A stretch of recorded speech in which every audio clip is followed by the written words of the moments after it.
कायद्याच्या मदतीने गुन्हेगारांपासून सर्वसामान्य लोकांचे रक्षण करणारे आणि कायद्याचं राज्य राखण्यात सगळ्यात मोठा वाटा उचलणाऱ्या वकिलांबद्दलच या वर्षाच्या सुरुवातीला एक धक्कादायक घटना घडली होती। 25 जानेवारी 2024 चा दिवस। राहुरी येथील वकील पती पत्नीच्या डोक्यात प्लास्टिकच्या पिशव्या घालून निर्घृणपणे हत्या केल्याची खळबळजनक घटना घडली होती। तसेच मारेकऱ्यांनी पुरावा नष्ट करण्यासाठी दोघांचे मृतदेह साडीत गुंडाळून विहिरीत फेकले होते। त्यावेळी या वकील दाम्पत्याच्या खुनाचं प्रकरण राज्यभर गाजलं होतं। सुरुवातीला त्यांच्या मृत्यूला आत्महत्येचा अँगल देण्यात आला होता, पण नंतर जे काही उघडकीस आलं त्याने सगळा नगर जिल्हा हादरून गेला। घटना घडली तेव्हा विविध वकील संघटनांनी या घटनेचा निषेध करत वकील संरक्षण कायदा करण्याची मागणी केली होती। दरम्यान वकिलांच्या मागणीनंतर हा तपास CID कडे सोपवण्यात आला होता। त्यानंतर या हत्याकांडाबद्दल पोलिसांनी मुख्य संशयित आरोपी म्हणून 5 आरोपींना अटक केलेली होती। दरम्यान सोमवारी अहिल्यानगर जिल्हा न्यायालयात प्रधान जिल्हा न्यायाधीश अंजू शेंडे यांच्या समोर या खटल्याची सुनावणी सुरू झाली। सुनावणी दरम्यान यातील हर्षल ढोकणे या माफीच्या साक्षीदारानं कोर्टासमोर या हत्येचा संपूर्ण घटनाक्रम उलगडला। आरोपीने तो सगळा घटनाक्रम उलगडून सांगितल्यानंतर सगळ्यांना धक्काच बसला। तसंच आरोपी कबुली देत असताना अचानक त्याला चक्कर आल्यानं सोमवारी सुनावणी थांबवण्यात आली। त्यानंतर मंगळवारी सुनावणी झाली। या प्रकरणाची न्यायालयीन सुनावणी सध्या सुरू असून आरोपीने नेमकी काय काय कबुली दिली आहे आणि हत्याकांड त्यांनी कसं घडवून आणलंय याबद्दलच आपण आजच्या या व्हिडिओमध्ये सविस्तर जाणून घेणार आहोत। त्या वकील पती पत्नीच्या धक्कादायक हत्याकांडाबद्दल अधिकची माहिती अशी की राजाराम आढाव व मनीषा आढाव हे पती पत्नी राहुरी तालुक्यातील मानोरी या गावात राहत होते। हे दोघेही राहुरी न्यायालयात वकिली काम करत होते। दरम्यान या वर्षाच्या सुरुवातीलाच म्हणजेच 25 जानेवारी 2024 रोजी या दोघांचा निर्घृणपणे खून झाला होता। या वकील पती पत्नीच्या खुनानंतर संपूर्ण महाराष्ट्र हादरला होता। दरम्यान या प्रकरणी पोलिसांनी बबन मोरे, किरण दुशिंग, शुभम महाडिक, सागर खांदे आणि हर्षल ढोकणे अशा 5 आरोपींना अटक केली होती। हर्षलच्या कबुली जबाबानुसार घटनेच्या 1 दिवस आधी त्यांनी वकील दाम्पत्याच्या अपहरणाचा कट रचला होता।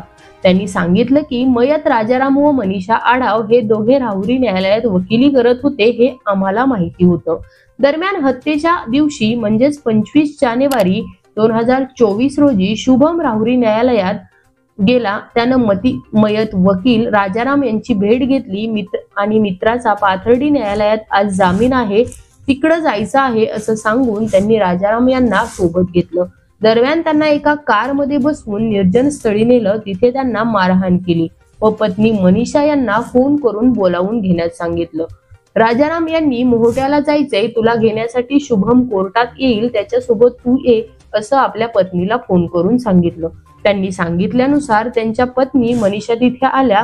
त्या आल्यानंतर त्यांनी पतीचे हातपाय बांधलेले पाहिले आणि माझ्या पतीला बीपीचा त्रास आहे, त्यांचे तोंड बांधू नका असं त्यांनी आम्हाला सांगितलं। त्यानंतर आरोपींनी मनीषा यांनाही मारहाण केली व त्यांचे तोंड बांधण्यासाठी दुपट्टा मागितला। दरम्यान आरोपींनी दुपट्ट्याने दोघांचं तोंड बांधून त्यांना एका कार मधून त्यांच्या मानूर येथील बंगल्यावर आणलं।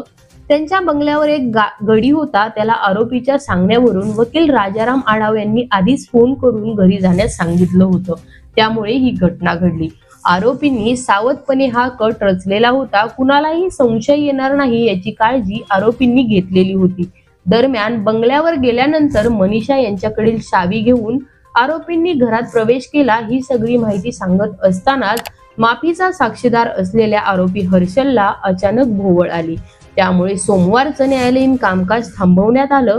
यावर मंगळवारी पुन्हा सुनावणी होईल आणि उर्वरित घटनाक्रम समोर येईल अशी माहिती विशेष सरकारी वकील उज्ज्वल निकम यांनी सोमवारी पत्रकारांना दिली होती। पुढे मंगळवारी परत कामकाज सुरू झाल्यानंतर हर्षलने पुढचा घटनाक्रम सांगितला। आम्ही आढाव दाम्पत्याला त्यांच्याच घरात बांधून ठेवलं होतं, त्यावेळी मनीषा यांच्या खात्यावरून राजाराम यांच्या खात्यावर पैसे ट्रान्सफर केले। त्यावेळी दुशिंग याने त्यांच्याकडून ATM कार्ड काढून घेतलं। दरम्यान मनीषा यांच्या हातातील ब्रेसलेटही काढून घेतलं। नंतर मुख्य आरोपी किरण दुशिंग यानं राजाराम आढाव यांच्याकडे आणखी पैशांची मागणी केली। त्यावेळी आपल्याकडे अजून पैसे नाही असं आढाव दाम्पत्याने त्यांना सांगितलं। त्यानंतर आरोपींनी चिडून आढाव दाम्पत्याला त्यांच्याच कारमधून पुन्हा एकदा ब्राह्मणी शिवारातील वनविभागाच्या मोकळ्या जागेत आणलं. तिथे दुशिंगनं पुन्हा त्यांच्याकडे पैशाची मागणी केली. त्यावेळी त्यांनी पैसे नसल्याचं सांगितलं. त्यावर पैसे दिले नाही तर अत्याचार करण्याची धमकी दुशिंग याने मनीषा यांना दिली, असंही हर्षलने न्यायालयासमोर सांगितलं. दरम्यान पैसे नाही म्हणल्यावर मुख्य आरोपी दुशिंग याने आढाव यांच्या डोक्यात प्लास्टिकची पिशवी घालण्यास सांगितले.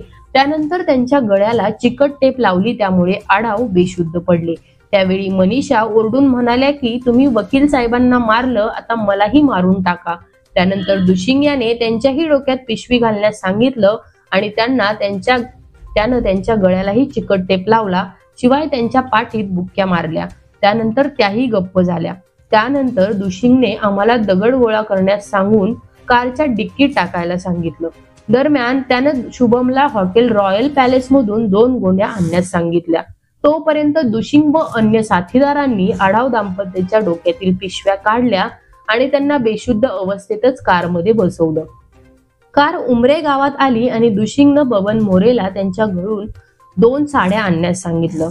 नंतर कार थेट उमरे गावाच्या स्मशानभूमीकडे गेली.